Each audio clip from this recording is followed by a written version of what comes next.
Welcome, everyone. On today's episode, we have Dr. Gina Cleo returning to talk to us about habits and New Year's resolutions. Yes, this episode was supposed to air at the beginning of the year to help people stay on track with their New Year's resolutions, but that doesn't mean that this episode isn't still packed full of useful knowledge for you that you can use today. If you're ready to make a change in your life, but you feel like you're struggling to get started or following through more than a few days, then this episode is for you. We talk about why New Year's resolutions fail, how to set your resolutions with success in mind, how to ideally follow through with your habits, and so much more. Without further ado, let's jump right in. Welcome back, or if it's your first time, I'm glad to have you here. I'm Matt Fendora, and you're tuned in to the Choose to Live, Love, and Grow podcast, where we journey together toward becoming the best version of ourselves. Using mind, body, heart, and spirit as the anchors of our podcast, join me as we set sail into the depths of self-discovery, unraveling the interconnected layers that shape our growth. If you resonate with today's conversation, consider subscribing to the podcast. Your support means the world to us and ensures you never miss an empowering episode.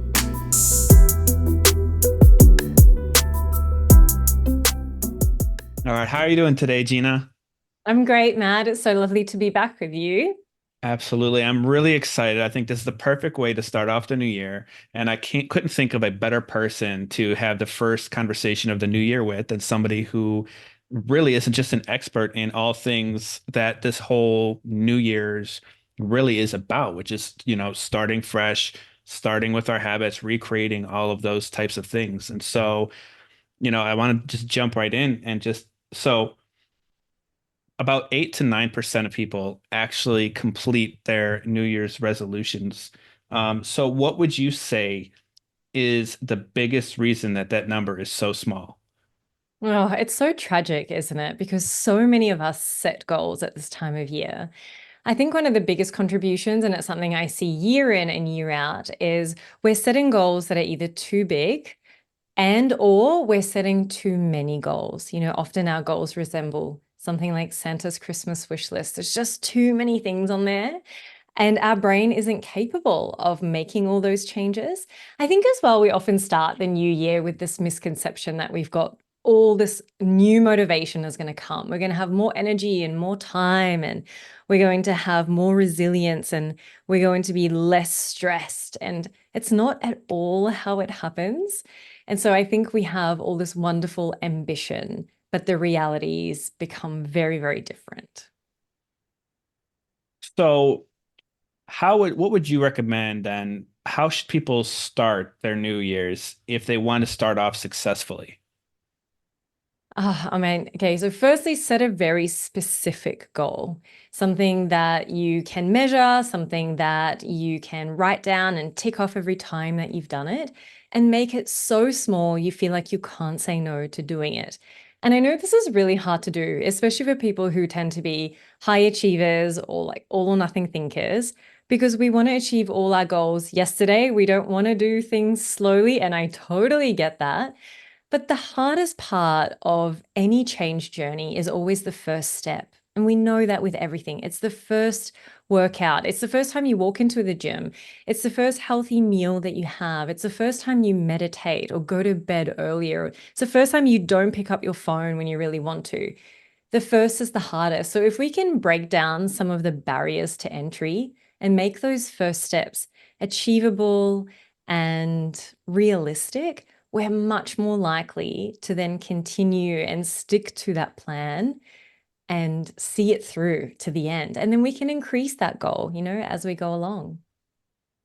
So one of the things that I feel is very common when it comes to New Year's resolutions is people start creating them based off of what other people believe and what other people tell them should be. So a lot of them are health and whether that's losing weight or I need to be on a diet or I need to be financially at this point in my life. So how can somebody create a New Year's resolution that means something to them versus listening to what everybody else believes they should be doing? Oh, I love that you asked this question because this isn't, again, one of those things I see so often. People are like, oh, my colleague did this, or a friend, or someone I saw on Instagram doing this. And I always wonder, how does this fit into your value system? Why is this really important for you? if you continue to do this in 5 years, what's the outcome and how much does that mean to you? And I think a lot of times, if we ask ourselves those questions, we might find that really our energy is much better placed somewhere else in something that we value more or something that aligns better with our bodies. I think a really common one I see floating around is probably something like intermittent fasting. It floats around on social media so much. And, the research shows it just doesn't work for some people's bodies. Not it doesn't work with their blood sugar levels, with their energy regulation, with their cortisol levels.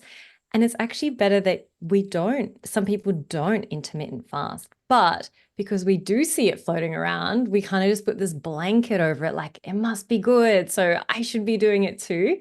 So I think the advice is really just stay in your lane, check in with your body, what works for you. Don't worry about what other people are doing and just be so proud of every little step that you take towards the things that matter most to you.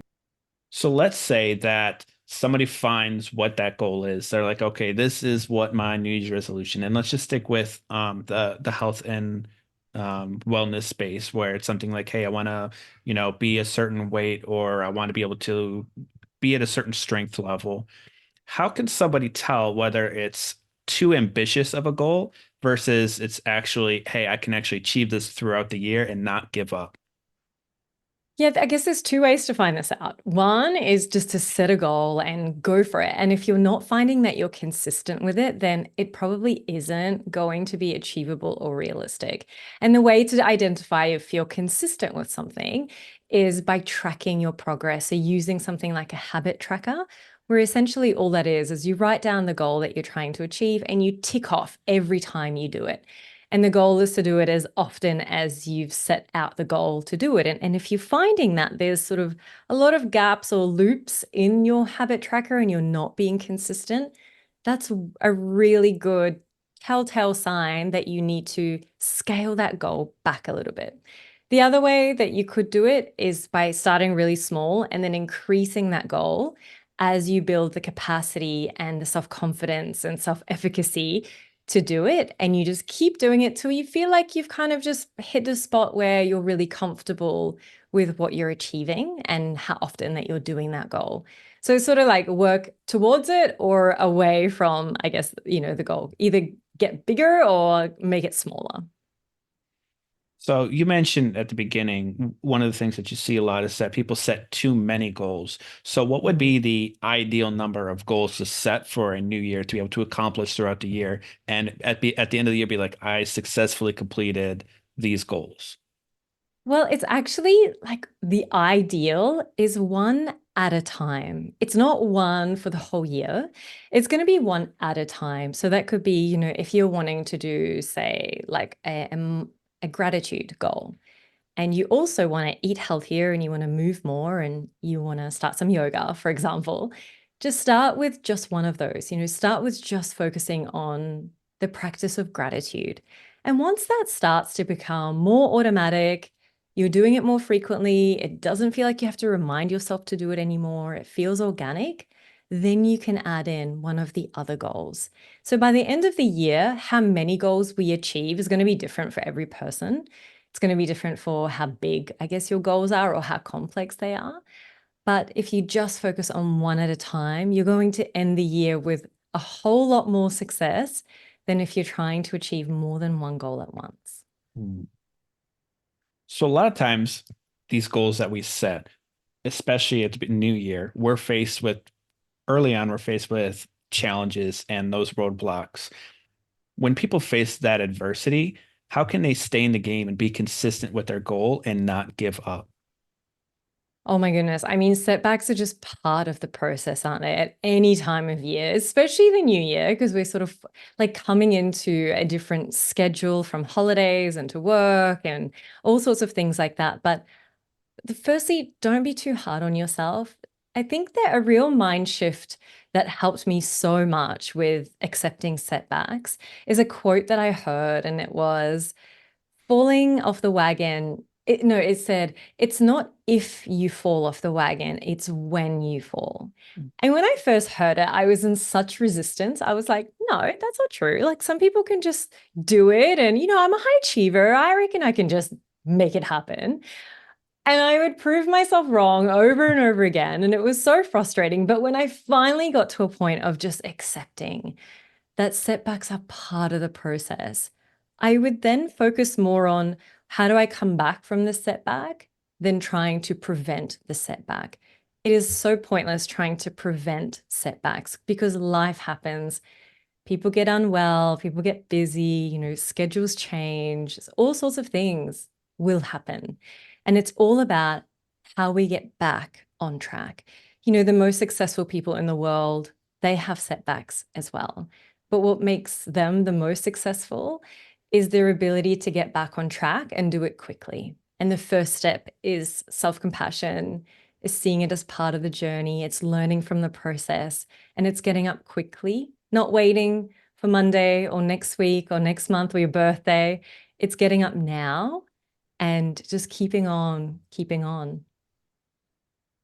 What would be some of those adversities that people face when they're going through this process of consistency and then hit with the challenge? What would some of those points of adversity be? Oh, I mean, you mean the things that can create setbacks? Hmm. Oh, anything from the weather to their energy levels to poor sleep to their kids getting unwell to a loss in the family, deadlines, like traffic. It can be 100 different things. And, some of us will have more resilience to those things than other people. I know for me, sometimes when it's too hot, I'm like, I might skip the walk today. Whereas someone else wouldn't mind, if they're hot and sweaty outside. So there are hundreds of things in our day. And interestingly, women can be more impacted by their external environment than men.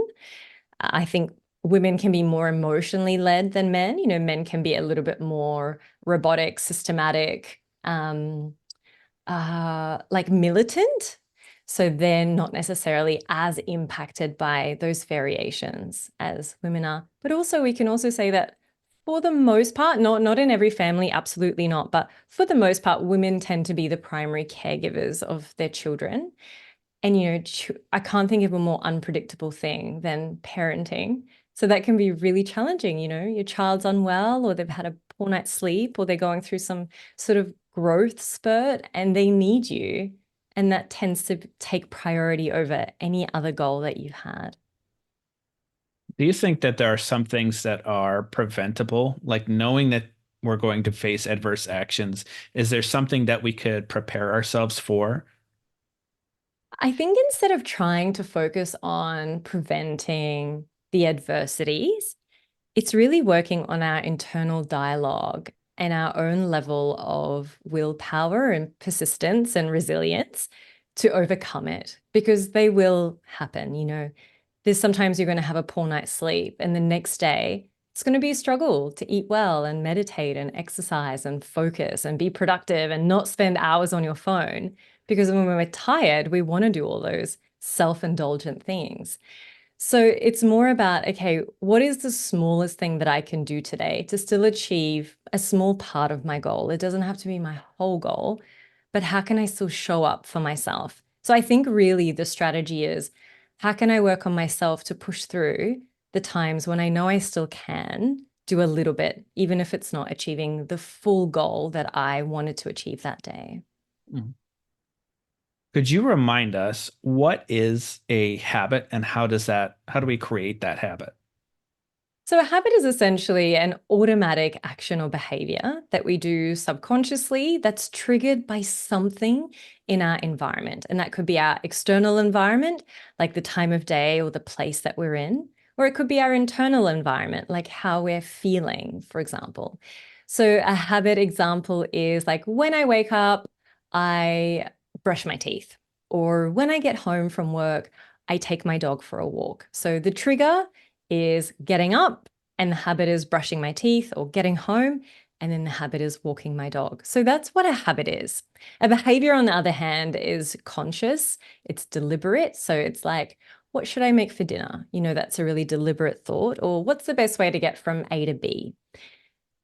The way that we make habits is essentially through repetitive action and through memory. So our brain remembers when we link two things together. So my brain remembers that when I get up, I brush my teeth because I've done it so many times before. The brain goes, okay, well, I've got like 10,000 things, more, like so many hundreds of thousands of thoughts and decisions that I need to make today.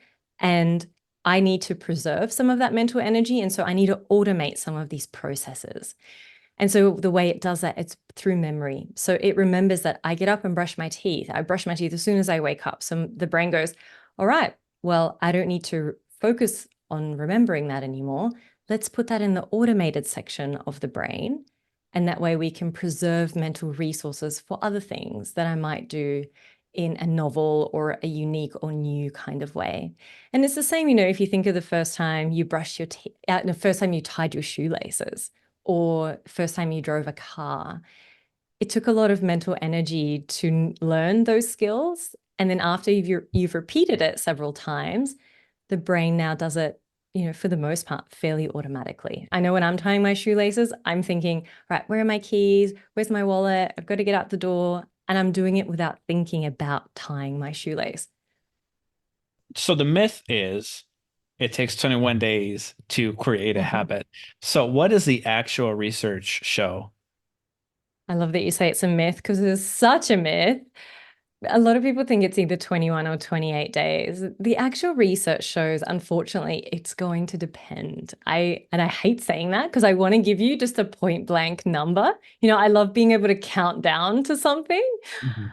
But okay, there is an average and it's about 66 days, but that's just an average. It can take anywhere from 2 weeks to up to a year to create a new habit. And it's going to depend on things like how consistent you are with performing that habit, how habitual you are as a person. Your temperament is going to vary. How complex the habit is that you're trying to create. So more complex habits take a lot longer. How supportive your environment is. So the trigger for your habit, is it something you encounter every day? Is the habit socially acceptable so that you can do it sort of anytime or anywhere? There are so many things that fall into it. But if we work on roughly that 66 days or 10 weeks, we're going to have a much better chance of sustaining the behavior than if we think it's 21 days and then we get to 21 days and it's still not a habit. And that's extremely discouraging. Mhm. So let's say in a hypothetical situation, someone has a New Year's resolution of improving relationships with their friends or their family or their loved ones. What habits could they set to make sure at the end of the year they said that they improve their relationships? Oh, I mean, I think you're definitely much more of an expert in this space than I am. I can tell you how to make those things habitual. But I mean, how to get there? I don't know. What would you tell somebody? It's funny. I started thinking about that too. I was like, how would I do that? I think it's in a way it comes down to finding ways to improve your own mental health and your own self-awareness because you're going to start noticing the triggers that you have for other people. And if you're able to look at the triggers you have, you can slowly work on those one at a time, right? Because one is ideal, working at one at a time and then slowly improve your relationship based off of improving yourself. Yeah, I love that. That's such an amazing answer and something I wouldn't have even thought of like as an initial response, but I think it's spot on. Yeah. I was thinking of things like having more intentional and meaningful conversations, asking questions, that are, I guess, deeper questions, like having things instead of keeping conversations really shallow, putting your phone away when you're around people, like not even having it on the table, like literally put it away and be present with each other. Hmm. I mean, I like all Yeah. of those too. And one of the things you mentioned that I feel like would be really hard for somebody is those deeper conversations. Because if you're not Mm. used to having those deeper conversations, you're not going to know where to start, what questions to ask. And then once somebody, if you ask that question or they ask that question for you, you're going to be so uncomfortable and you're not going to know, okay, this is a little too scary, too vulnerable for me. How do I get out of this and navigate that? So Mm. that one would be really hard to do. Yeah, that's so true. And I guess I come from it from such a biased lens because I really don't like small talk. I love a good deep conversation. Like my husband, when we were dating on our very first date, one of the questions, I mean, when I was dating, people ask, so do you have any siblings? Do you enjoy your work? These just like standard shallow like questions, which is fine. They're all fine. But my husband asked me on our very first date, what's the most traumatic thing you went through and how did you get through it? And I was like, whoa, this guy is like really serious. I'm like, I dig it. I really like this. Someone else would have been like, well, this guy's full on. But I'm like, ooh, juicy. So, yes, that is definitely my bias lens. Thank you for pointing that out. What would you say are your top three actionable tips for someone who wants to start today, starting their habits today, or sticking with the resolution? I'd say write down your goal. So have a goal and write it down so that you can see it. I think writing it on in a notepad is generally better than putting it in your phone. You can transfer it to your phone, but there's an act of writing something that helps with the memory and the solidification of that. So write it down. Think of the smallest step that you can take to get towards that goal. So, for example, if one of your goals is to move your body more, what's the first or smallest step? That might be putting your shoes on, getting your activewear ready, and do that. Do that really, really small thing. And then once you've done it, tick off that you've done it. Track Mm. your progress. It gives you that beautiful hit of dopamine. It's kind of like when we give a child a gold star for doing something good and they feel great for it. We don't grow out of that reward learning as adults. So give yourself a tick every time that you've achieved your goal. And I'd also say be flexible. Mm. Things happen and circumstances change, and sometimes the goal needs to change, and that's so okay. I'm such a fan of flexible goals where we basically complete the goal, like for the most part, based on our capacity that day or that week. And that's really just coming back to that self compassion piece as well. I love those answers because so when I'm teaching people how to write goals and create goals, I do use the format. So you've heard of the SMART format. Most people have heard of the Yeah. SMART format. I make it smarter. And Ooh. so the E is exactly what you said, easy to start. What's that simple thing that you can add in there? And then R is the reflective piece. So whether that's you changing it and, being more flexible and making a pivot, or hey, I need to just, this is working, or I need to change this or change that, that allows you to keep going with that. Oh, I love that. So good. Smarter. Oh, I'm going to remember that. Thanks, Matt. So what is your New Year's resolution? It's funny. My two best friends and I, every year we get together and we reflect on the year that's been and we talk about our goals for the year. I found that as we're getting more fluent with our habits and understanding our brains more, we're tending to step away from the idea of resolutions for the year. And we're having more things like focuses, like something I want to focus on, for example, is being more present in my relationships, in whatever I'm doing. I'm such an ambitious multitasker, and I know that that doesn't actually work. And so I want to be more present in what I'm doing. And it's really hard to measure that goal. It's hard to tick off when I've done it. But what I can do is be mindful of it. And when I've noticed that I am doing it, I can acknowledge that. So the resolutions are more intentions, if that makes sense. Yeah. Mhm. So yeah, I think being present is one of the main one, and also really celebrating progress, because although I preach about it all the time, I'm also great at achieving something, going, okay, what's the next task, without actually stopping going, hey, well done. Like last year I achieved so many things And it wasn't until I wrote down those things at the start of this year that I was like, oh my goodness, Gina, you've had some really big wins. And I would have loved to, I guess, celebrate those along the way. So that's another thing that I really want to do this year. Hmm. It's interesting that you say that because I feel like probably about 3 years ago, maybe I started changing how I do New Year's resolutions. I never, unfortunately, growing up, New Year's was never really a thing with my parents. My mom was always very Mm. cynical of who cares about New Year's. It's just another day. Who cares and all that. But Okay. as I grew up, started realizing somebody suggested that a New Year's is a great starting point for some people for goals who want to track things like that.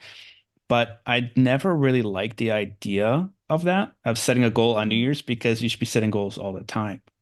And Yeah. so what I've done, similar to what you said, how you have a focus, I use a one word theme. And so Cool. that one word is what I try to put in everything that I do. Like that's essentially a focus for the year. So last Yeah. year, my word was relationships. And it was because it was something that I really struggled with in creating. And a lot of that was my own limiting beliefs and my own lack of getting out there kind of thing. Mm. Um, and by the end of the year, I mean, I feel like I did pretty good focusing on that aspect. So I kind of changed up for this year. And so this year, my word is love. And Oh. so when I think of that word, it's such a multi-dimensional word because it's love for myself and growing in that aspect. It's love having a deeper connection with my wife, being more Mm. present with my kids, loving the work that I'm doing, and sharing that love with other people. And so Wow. this year, my word is love. Wow, that's huge. What a powerful year you're going to have. I'm really excited for you. Mhm. Can I ask, Matt, how do you keep that word in focus for the year? Because again, that's quite hard to measure, but yeah, how do you keep it front of mind for you? I think it's just reminding myself every morning what it Yeah. is and having that conversation, especially in the new year. It's really easy to have that conversation with people like, oh, what are you doing this year? Oh, love, easy. Yeah. But ironically enough, as I was telling you that, I started thinking of that too. Like, how am I going to keep that in focus? And so what I want to Mm. do is probably put it in certain places where I'm going to see it. Like just little reminders of, hey, don't forget to love yourself today. Hey, don't forget to check in with your wife, or don't forget to Yeah. set a goal. Like I even thought about what if I just sent a message to somebody every day saying, "Hey, I love you. Thanks for the work that you do," or "Thanks for being there for me," kind of thing. Yeah, that's beautiful. I love that. And yeah, having those, I guess, those tangible reminders, I think can be really nice. Mhm. Yeah. Cool. So now that we're getting near the end of the podcast, I have three questions which I ask all guests, and I have asked you in the past. So it this would be interesting if people go back and listen to the other episode that you were on to see how the answers change. So Yeah. I can't remember what I said before, so it'd be interesting for me as well. So the first question I have is, what advice can you share about how to create a life that leaves a positive impact on the world? Oh, Matt, these get me every time. Did this get me last time as well? I I can think see, yeah, so. my brain being like, what? That's a huge thing. So, what advice can I give about leaving a positive impact in the world? Hmm. I mean, I think you said it before, and I think it's love Hmm. as, and I don't want to be woo-woo with it, but I think if we lead with love, then the world becomes, a better place in every aspect. If it's our relationships, if we love ourselves, we'll treat ourselves better, and that contributes significantly to society. If we love others, then we're more patient and kind, and we're not self-seeking, we're not comparing ourselves to other people. Yeah, I mean, I think leading with that is like one of the most, probably the most powerful thing that we could do. Mm. So this leads perfectly then to the next question. What are some practical ways people can cultivate self-love? Oh, cool. Oh, I think it's noticing and acknowledging the things that are so uniquely you. For me, the way that I have found self-love, and it's something that I struggled with for a really long time. I had I struggled with disordered eating for a long time. And, the real foundation of that is a lack of a relationship with yourself, a lack of self-love and self-acceptance. So how I found it is acknowledging the things that are just so uniquely me. Like I'm a very charismatic, fun person to be around. My body moves in ways that I want it and need it to. I'm so blessed to have a body that can walk and cook and hug people and experience joy. And I think I just stopped and acknowledged all of those things, like how I contribute to other people's world in a positive way, how my work, I get emails every single day just saying, your work's changed my life or it's changed my relationships. And like noticing that I've helped people with that. I think all of those things, and not just from a works perspective, but also from who I am, like as a character, that's really helped me to build self-love. And then in a practical way, it's taking those moments to spend money on myself or time with myself. And that can look like, I signed up recently to do a pottery course. And for a long time, I've wanted to do it, but I haven't wanted to also like spoil myself because it feels so self-indulgent. And I was like, no, I'm just going to do it. And that felt like such an act of self-love. For other people, it could be a massage or spending a day at the beach by yourself, whatever it is. Yeah, it's those moments of self-care that I think translate to self-love as well. Mhm. So my third question is, what is one actionable tip someone can do today to continue their growing journey? I think it's keep going with whatever it is that you're doing, keep doing it. And yeah, just keep on going. Don't let yourself, if you fall off the wagon, don't let yourself stay off. Like come back and keep going. I think that would be it because I think the biggest struggle for a lot of people is not necessarily the first few days of a goal. It's when they fall off the wagon and then they stay there because they feel badly about it. Hmm. So I would say, yeah, keep going. So this next question that I have for you is a new one. And so Okay, what I've been doing is the previous guest gets to ask the next guest a question, not knowing who they are or when it's going to air or anything like that. cool. So the question for you is, what's the most important word in any language? I was going to say love, but it could also be hello because it's an opening, it's a greeting.